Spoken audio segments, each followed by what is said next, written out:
계속해서 대구 경북 소식 전해드리겠습니다. 대구와 경북 지역은 오늘 흐린 가운데 비 또는 눈이 내린 뒤 오후 늦게부터 차차 개겠습니다. 오전 9시를 전후해서 비나 눈이 시작될 것으로 예상되고 예상 적설량은 1에서 5cm, 예상 강수량은 5에서 10mm입니다. 비와 눈이 그친 뒤 오늘 밤부터 바람이 강해지면서 추워져 내일 낮 기온이 평년 기온보다 4, 5도가량 떨어져 춥겠습니다.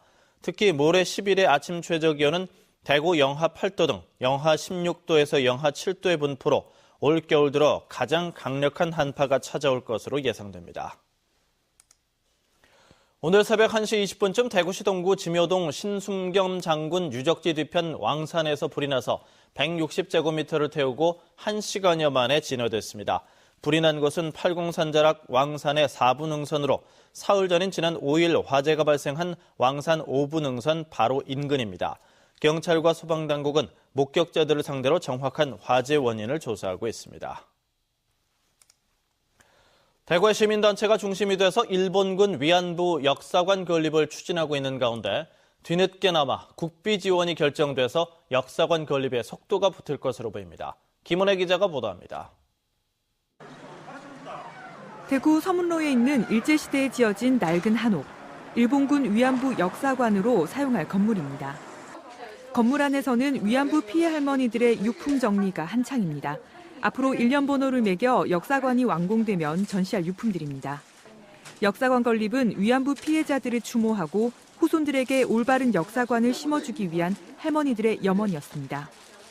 옳은 역사관을 대구에서는 지어야 된다고 생각합니다.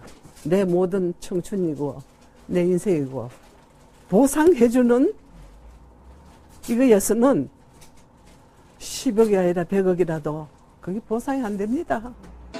지난 2009년부터 추진했지만 정부와 자치단체가 나서지 않자 지난해부터 시민단체가 나서 모금과 기념품 판매로 5억 원을 모았고 올해 늦게나마 정부가 국비 2억 원을 지원하기로 했습니다. 이에 따라 대구시도 예산 지원에 긍정적인 의사를 보이고 있어 시민단체는 역사관 건립의 필요성을 더욱 강조하고 있습니다. 지역적으로 일본하고 가깝고 그 전쟁 당시에 이쪽에서 강제로 끌려간 사람들이 굉장히 많아요. 징용, 징병, 위안부 피해자 포함해서. 그래서 피해자분들이 다 돌아가시고 나서 이 문제가 없었던 걸로 돼서는 안 되겠다 싶어서 시민단체는 역건물 2동을 추가로 매입한 뒤 공사를 끝내고 이르면 오는 광복절, 늦어도 연말쯤에는 역사관을 개관할 예정입니다. MBC 뉴스 김은혜입니다. 대구시는 올 한 해 도로공사에 1,245억 원을 투입할 계획입니다. 테크노폴리스 진입도로를 올해 완공하고 4차 순환도로 미개설 구간을 착공하는 등 곳곳에서 도로공사를 시작합니다. 박재형 기자입니다. 대구 테크노폴리스 진입도로, 대구 수목원에서 테크노폴리스까지 총 연장 13km, 왕복 4차로의 자동차 전용 도로가 연말에 개통됩니다. 이 도로가 개통되면 수목원에서 달성 1, 2차 산업단지와 디지스트 인근까지 예전보다 30분가량 시간이 줄어 물류비용 절감 등의 경제적 효과가 클 것으로 보입니다. 그 시간에는 많이 미켜요. 일로 나가면. 개통되면 아주 편리하고 바로 진입이 안 되겠습니까? 대구 외곽을 순환하는 대구 4차 순환도로의 미개설 구간 34.5km는 올 상반기에 착공됩니다. 오는 2019년 개통되면 성서 달성 산업단지 입주업체들의 물류비용 절감과 시가지 도로 지정체 해소 등의 효과가 있을 것으로 기대됩니다.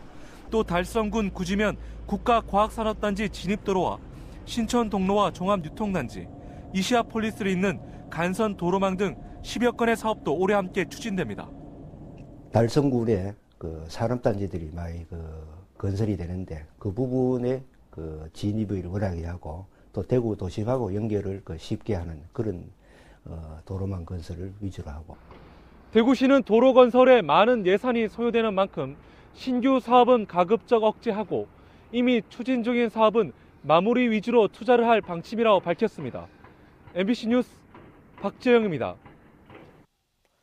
경상북도 교육청은 오는 27일까지 경북대학교에서 경북 지역 저소득층 중학생 240명을 대상으로 영어와 수학을 지도하는 겨울방학 캠프를 열고 있습니다. 이번 겨울방학 캠프에 참가한 학생들은 하루 7시간 일정으로 3주 동안 대학생 강사와 합숙하며 집중 지도를 받는데 소요 경비는 전액 지원됩니다.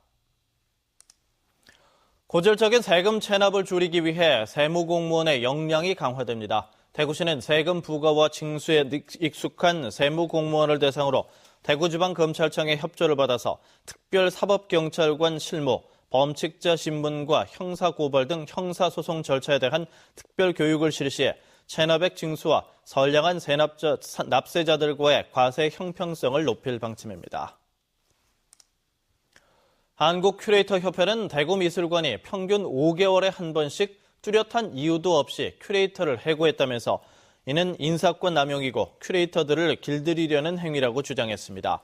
한국큐레이터협회는 성명서를 통해 대구미술관은 특별한 사유가 없는 한 재계약하는 관례와 달리 지난 2012년 4월부터 큐레이터 4명에게 계약 만료를 통보했다고 밝혔습니다. 이에 대해 김선희 대구미술관장은 법적으로 계약 기간이 끝나서 이에 맞춰 통보한 것이라고 밝혔습니다. 투명한 의정 활동을 위해서 지방의원 행동 강령을 지정해야 하지만 대구 경북은 극히 저조한 것으로 나타났습니다. 국민권익위원회에 따르면 지방의원이 준수해야 하는 구체적인 행동 기준인 지방의원 행동 강령을 제정한 것은 경북의 23개 기초의회 가운데 김천, 청도, 울진 등 5곳에 불과했고 대구 8개 기초의회는 한 곳도 제정하지 않았습니다. 특히 대구시의회와 경상북도의회 등 전국의 광역의회는 한 곳도 제정하지 않았고 전국 244개 지방의회의 22%만 행동강령을 제정한 것으로 나타났습니다.